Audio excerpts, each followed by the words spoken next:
Hello students.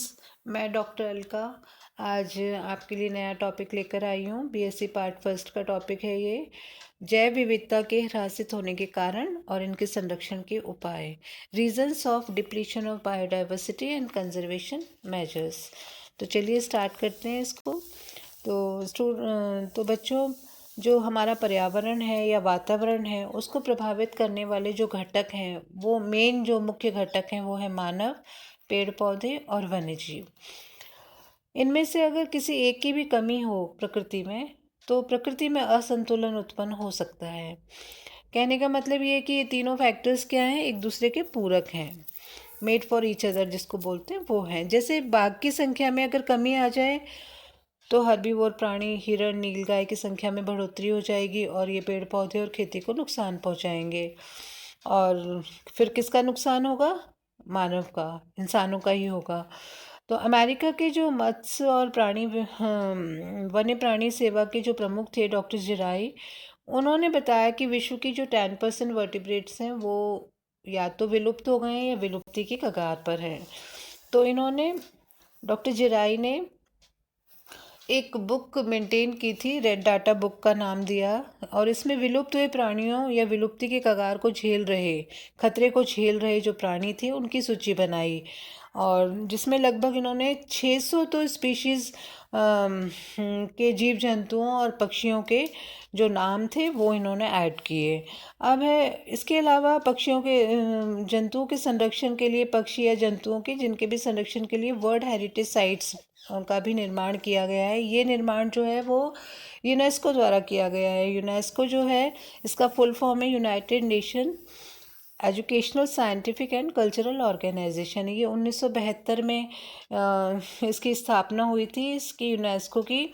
और यह माना गया कि और ये माना कि विश्व की प्राकृतिक एवं सांस्कृतिक धरोहरों की पहचान कर उन्हें सुरक्षित रखा जाए, और इसके अलावा संकटग्रस्त प्राणियों और वनस्पतियों के आवास भी इसमें शामिल किए जाएं, और इनका संरक्षण मतलब निश्चित रूप से किया जाए।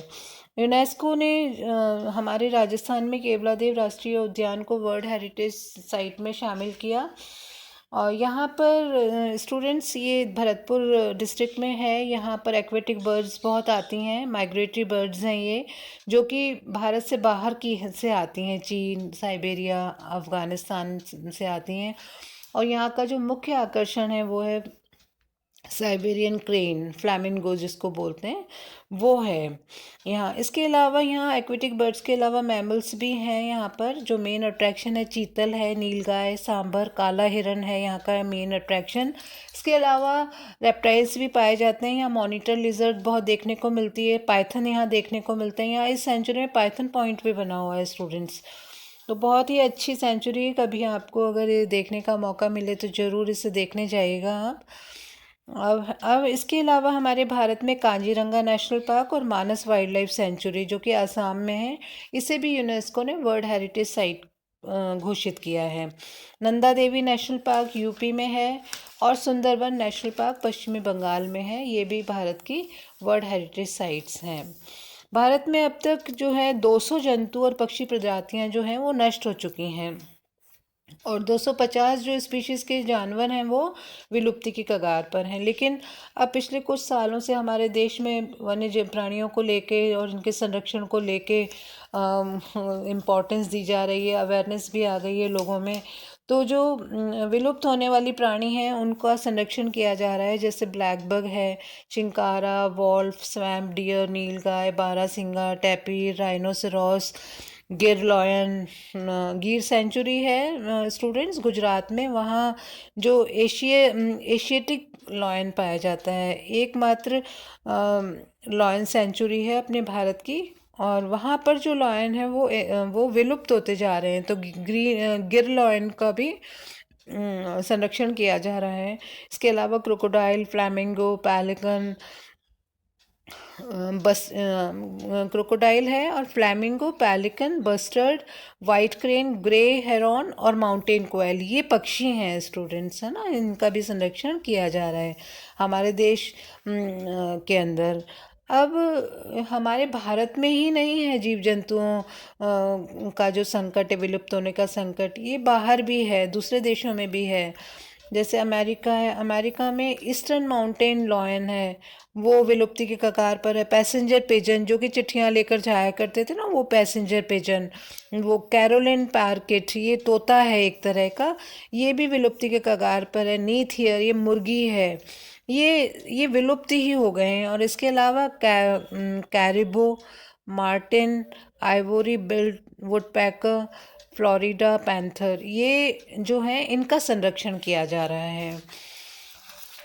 अब अमेरिका के बाद अफ्रीका की भी बायोडाइवर्सिटी बहुत रिच है, वहाँ भी बहुत जीव जंतु जो हैं बहुत रिच, वहाँ की बायोडाइवर्सिटी। तो अफ्रीका में भी कई जो एनिमल्स हैं वो विलुप्ति के कगार पर हैं, जैसे अफ्रीकन चीता है, ब्लैक रीनो है, African lion, gorilla, Russian polar bear और साइबेरियन क्रेन, ये एंडेंजर्ड हैं वहाँ पर अफ्रीका में।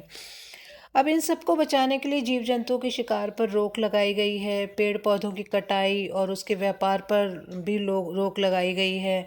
और जीव जंतुओं से संबंधित जो सामान है, जैसे उनके जैसे सांपों की, अजगर की जो है स्किन को बेचा जाता है, शेर चीता की स्किन को बेचा जाता है, हाथी दांत बेचा जाता है, जो रीनो है, गैंडा जो है उसके सींग को बेचा जाता है, हिरण के सींगों का डिस्प्ले करते हैं। तो ये सब अब गैर कानूनी घोषित कर दिया गया है।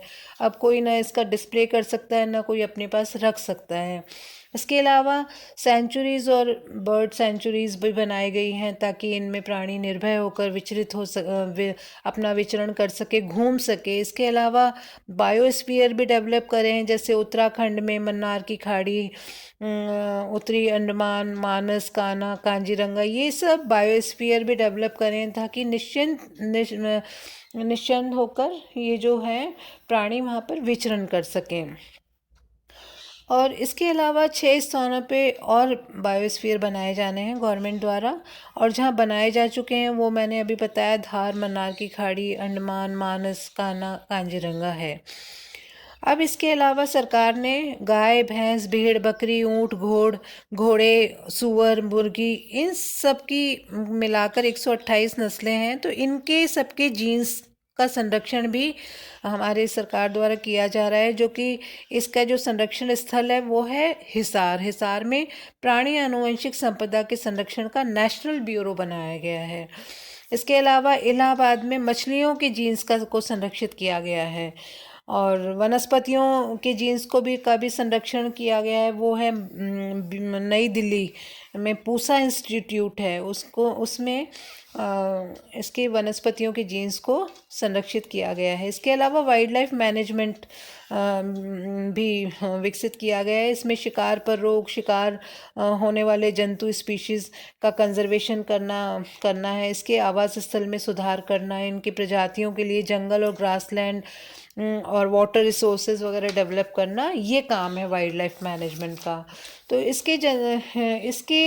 इनके जो जंतु का संरक्षण है उनके आवास में किया जाता है, ताकि उन्हें प्रेडेटर और शिकारी से बचाया जा सके। हमारे देश में वन्य जीव अधिनियम 1972 में लागू किया गया, और उसके अंतर्गत 80 नेशनल और 448 सेंचुरीज़ को संरक्षित किया गया।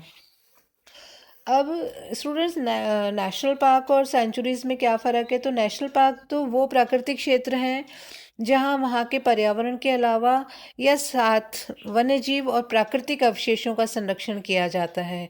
यहाँ कोई निजी कार्य और पशुओं की चराई पर प्रतिबंध लगा होता है, और इसका जो मैनेजमेंट है वो केंद्र सरकार के हाथ में होता है।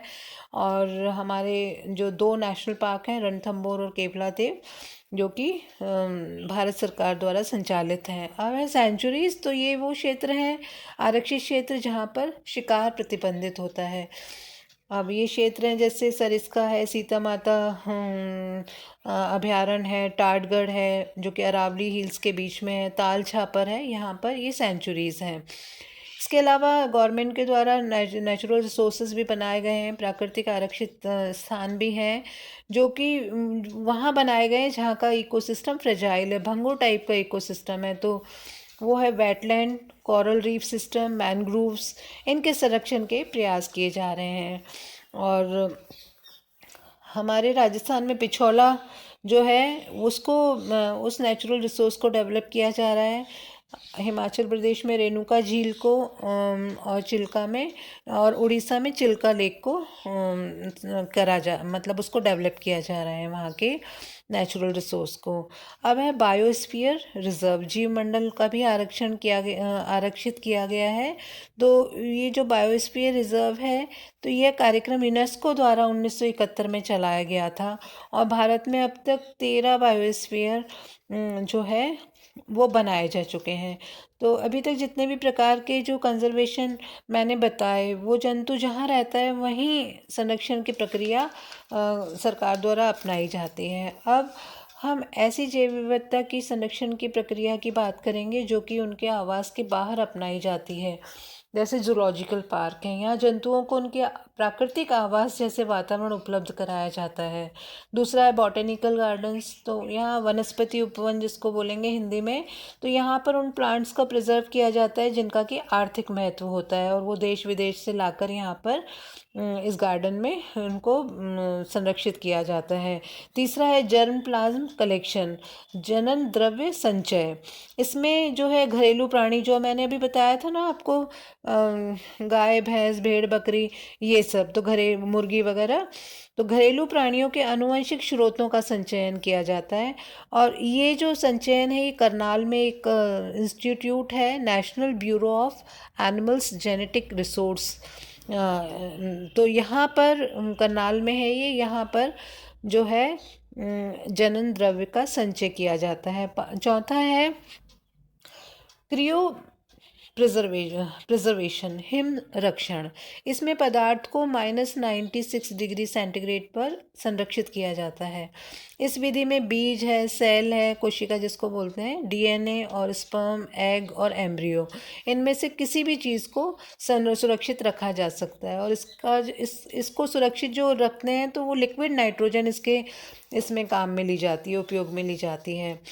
तो भारत सरकार और राज्य सरकारें वन्य जीवों को विभिन्न तौर तरीके से सुरक्षा प्रदान करने में प्रयत्नशील है। कहने का मतलब ये है।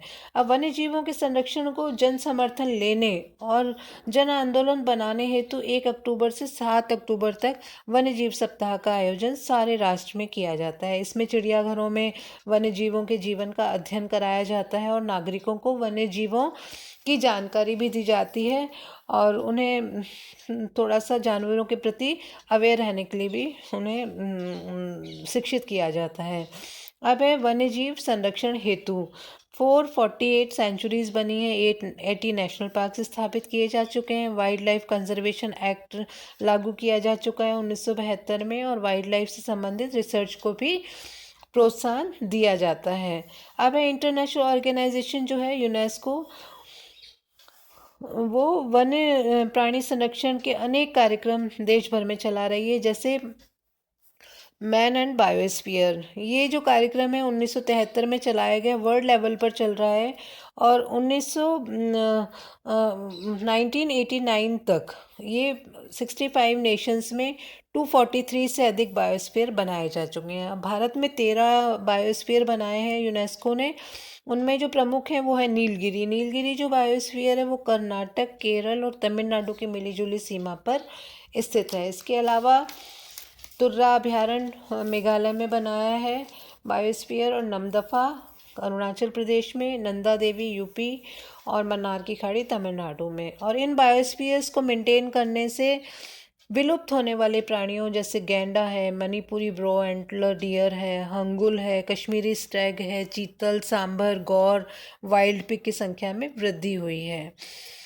अब इसके अलावा सरकार ने प्रोजेक्ट टाइगर भी चलाया 1973 में, और वर्ल्ड वाइल्ड लाइफ फंड और international union for conservation of nature and natural resources के सहयोग से ये जो प्रोजेक्ट टाइगर था, ये योजना चलाई गई, और इस परियोजना से शेरों की संख्या में वृद्धि का श्रेय इसी प्रोजेक्ट टाइगर को जाता है। राज्य स्तर पर भी राज्य सरकारों द्वारा वन्य प्राणी संरक्षण को गंभीरता से और पूरी रुचि के साथ लिया जा रहा है।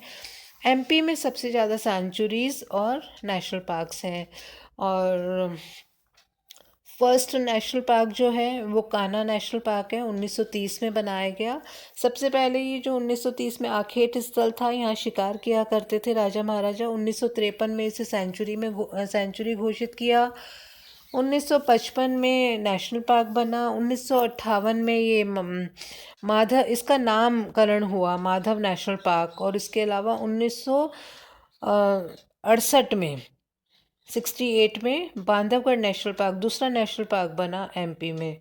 और इसके अलावा इसी बीच सरकार द्वारा अवैध शिकार पर भी रोक लगाई गई 1971 में। अब राजस्थान की बात करें तो राजस्थान का जो क्षेत्रफल है वो है 3,42,239 वर्ग किलोमीटर क्षेत्रफल है। और इसका जो चौथाई हिस्सा है वो फॉरेस्ट डिपार्टमेंट के पास है। और इसमें जो मेन जो हिस्सा है, जो एरिया जो कवर कर रहे हैं नेशनल पार्क्स, वो हैं केवलादेव नेशनल पार्क, रणथंभौर और डेजर्ट नेशनल पार्क। अब है कंजर्वेशन मेजर्स। पहला तो ये है कि सभी प्रकार के अंतर्राष्ट्रीय वन्यजीव व्यापार पर पूर्ण प्रतिबंध लगाया जाए।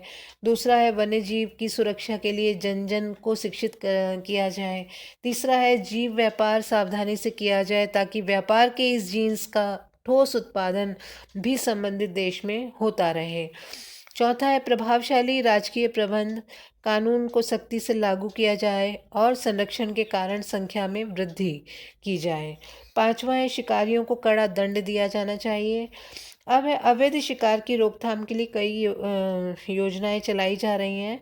वन्य जीव द्वारा घायल होने पर मुआवजा दिया जाता है। अवैध शिकार संबंधी कोई सूचना देता है तो उसे गुप्त पुरस्कार दिया जाता है। इसके अलावा राज्य सरकार ने फ्लाइंग स्क्वाड्स भी बनाए हैं जो कि वन्य जीव की तस्करी को रोकते हैं।